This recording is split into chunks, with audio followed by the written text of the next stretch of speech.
చేసి కట్ చేయి చాక్ ఇంకోటి తీసుకో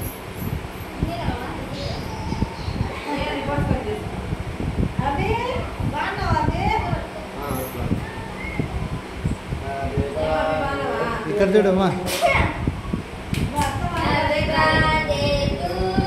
చాక్ తీసుకోండి చాక్ ఇంకోటి